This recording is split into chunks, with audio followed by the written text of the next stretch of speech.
Assalamualaikum warahmatullahi wabarakatuh. Salam sejahtera bagi kita semua. Apa kabarnya anak-anak? Semoga selalu dalam perlindungan Tuhan Yang Maha Esa. Kembali lagi di pelajaran PPKN bab 3 Perumusan dan Pengesahan Undang-Undang Dasar Negara Republik Indonesia tahun 1945.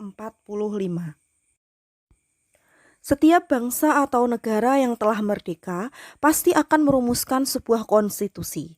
Negara Kesatuan Republik Indonesia sebagai negara yang merdeka juga memiliki konstitusi, yaitu Undang-Undang Dasar Negara Republik Indonesia tahun 1945. Tahukah kalian apa itu konstitusi? Konstitusi memiliki istilah lain. Dalam bahasa Inggris, Constitution, dalam bahasa Belanda Constitutie, dalam bahasa Jerman Constitution, dalam bahasa Latin Constitutio. Konstitusi adalah undang-undang dasar atau hukum dasar.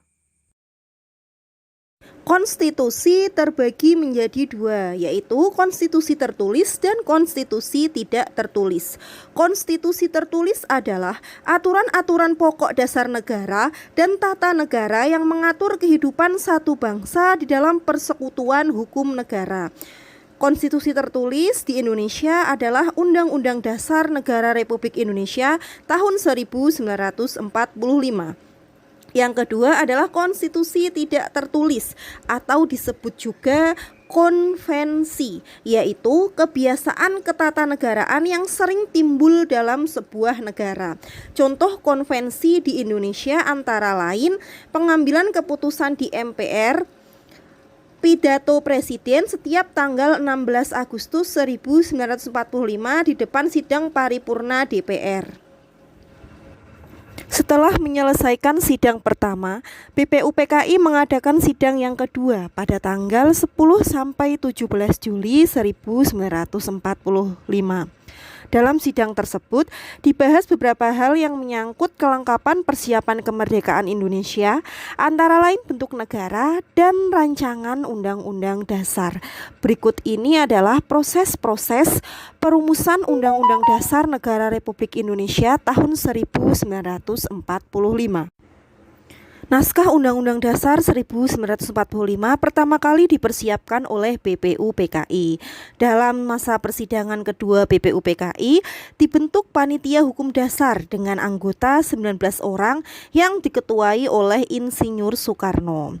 Panitia ini membentuk panitia kecil lagi yang dinamakan Panitia Kecil Perancang Undang-Undang Dasar diketuai oleh Supomo.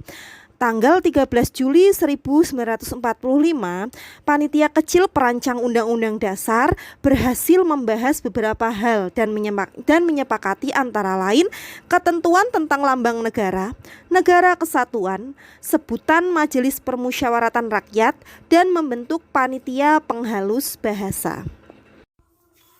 Tanggal 14 Juli 1945, BPUPKI mengadakan sidang dengan agenda pembicaraan tentang pernyataan kemerdekaan. Panitia perancang Undang-Undang Dasar melaporkan hasilnya.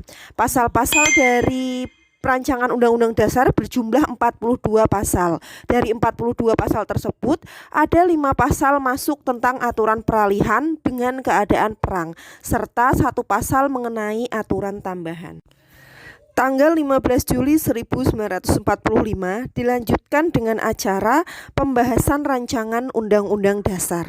Saat itu, Ketua Perancang Undang-Undang Dasar yaitu Soekarno memberikan penjelasan tentang naskah yang dihasilkan dan mendapatkan tanggapan dari Muhammad Hatta. Lebih lanjut, Supomo sebagai panitia kecil perancang Undang-Undang Dasar diberi kesempatan untuk memberikan penjelasan terhadap naskah Undang-Undang Dasar.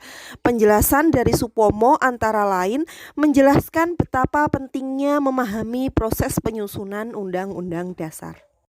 Tanggal 16 Juli 1945, naskah Undang-Undang Dasar diterima dengan suara bulat pada sidang BPUPKI.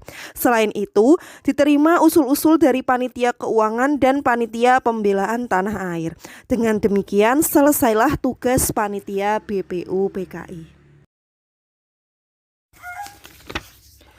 Sehari setelah proklamasi kemerdekaan Indonesia, Panitia Persiapan Kemerdekaan Indonesia disingkat PPKI menggantikan BPUPKI melaksanakan sidang, yakni tanggal 18 Agustus 1945.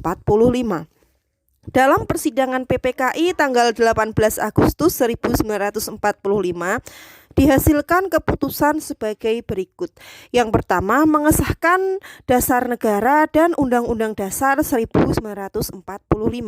Yang kedua, menetapkan Insinyur Soekarno sebagai Presiden dan Dr. Andes Muhammad Hatta sebagai Wakil Presiden Republik Indonesia. Yang ketiga, membentuk Komite Nasional Indonesia Pusat.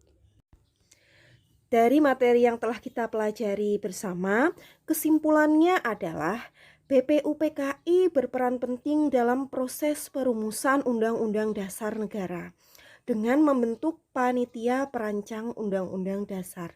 PPKI berperan penting dalam proses pengesahan Undang-Undang Dasar, yaitu pada sidang tanggal 18 Agustus 1945, PPKI mengesahkan Undang-Undang Dasar Negara Republik Indonesia tahun 1945. Demikian video pembelajaran dari Ibu. Apabila ada kata-kata Ibu yang kurang berkenan, Ibu memohon maaf. Terima kasih sudah menyaksikan video Ibu. Tetap semangat belajar, jangan lupa jaga kesehatan. See you. Wassalamualaikum warahmatullahi wabarakatuh.